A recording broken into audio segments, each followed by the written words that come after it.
A lot of you have been asking for defending videos, so in this video we are going over 5 defending practices you must learn. That's coming up next.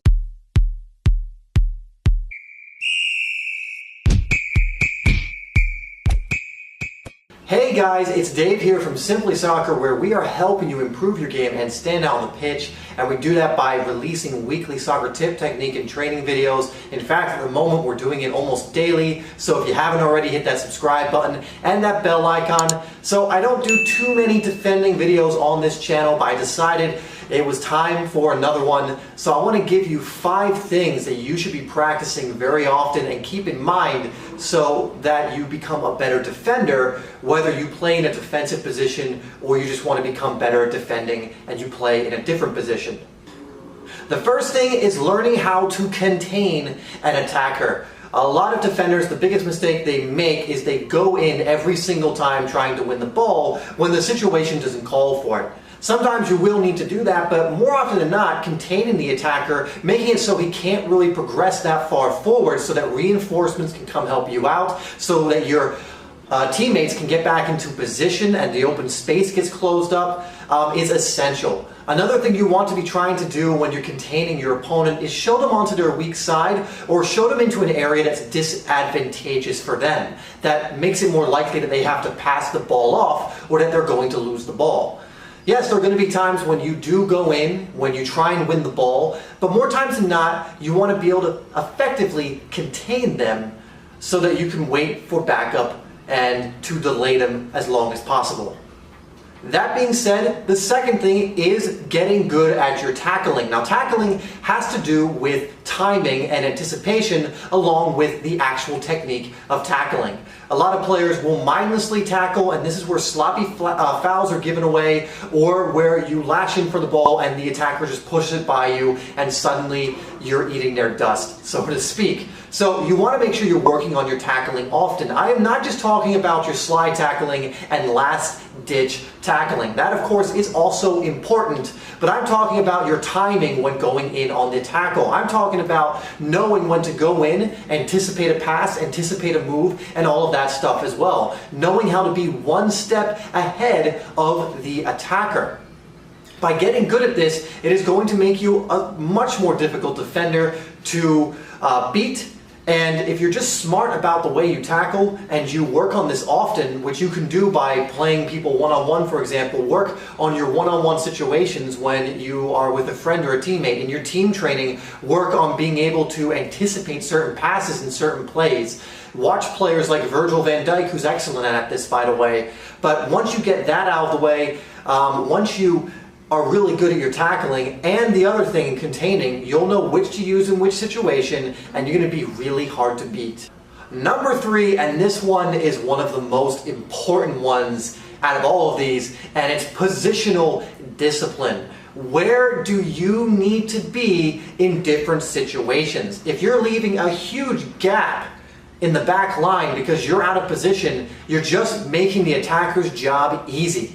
This does not just mean knowing where you need to be in general. For example, if you're a center back, knowing what space you need to be in. You need to know how to cover one of your teammates. You need to know what position or what space you need to be in to more easily intercept a ball. You need to know where to be just in case something happens. You need to know what each thing is based on the situation. Again, what I recommend you do to learn what this looks like is to watch the best at this. Players like Vincent Kompany and Virgil van Dijk are excellent at this, along with players like Mats Hummels. Watch these guys often and look at their anticipation. Look at the way they position themselves. Because half of defending is positional sense, knowing where you need to be. Because if you're where you need to be almost at all times, then you're going to make your job a lot easier. However, if you're out of position all the time, you're going to be struggling, you're going to make poor decisions, you're going to be, making last-ditch tackles you wouldn't need to make otherwise. So make sure you're working heavily on your positional discipline.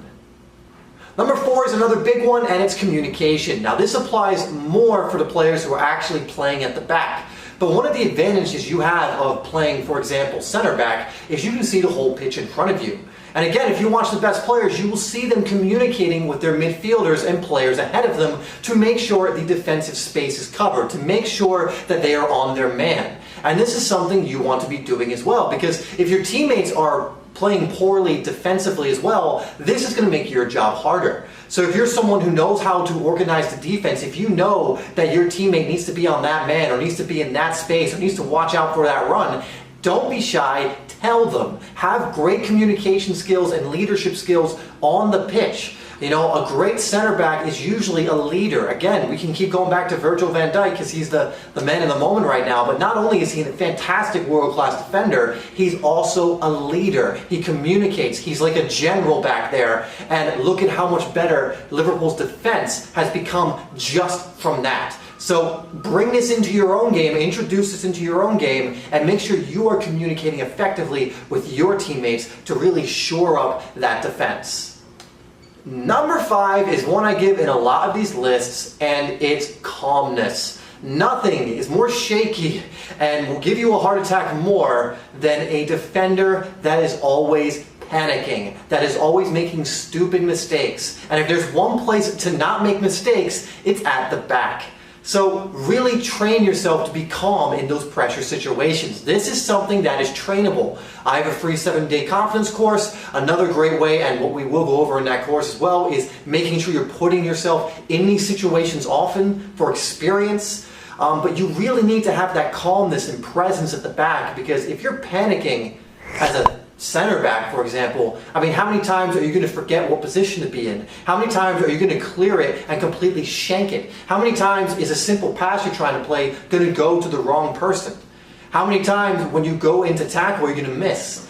Having that calmness of mind usually prevents all of this. And again, we can go back to the best center backs in the world. They rarely lose their head. So developing this calmness of mind, developing the ability to be calm in pressure situations, which a lot of the time it is at the back, making that last-ditch tackle in the penalty area, making sure that through ball doesn't get to the striker who will be in on goal. Those are pressure situations. But if you want to be a great defender, you have to learn how to not only cope with those, but to thrive and to show what you can do in those situations.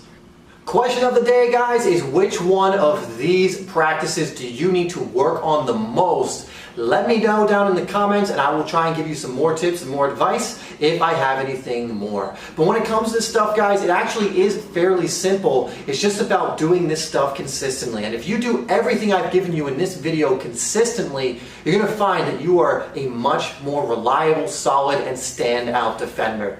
Thank you guys so much for watching this video. I really do appreciate it. I will, as always, have 2 others come up on the screen so you can continue to learn, to improve, and to stand out on the pitch. Make sure you check out the links I put in the description and in the comments down below. I've left some free resources for you so that you can continue to improve.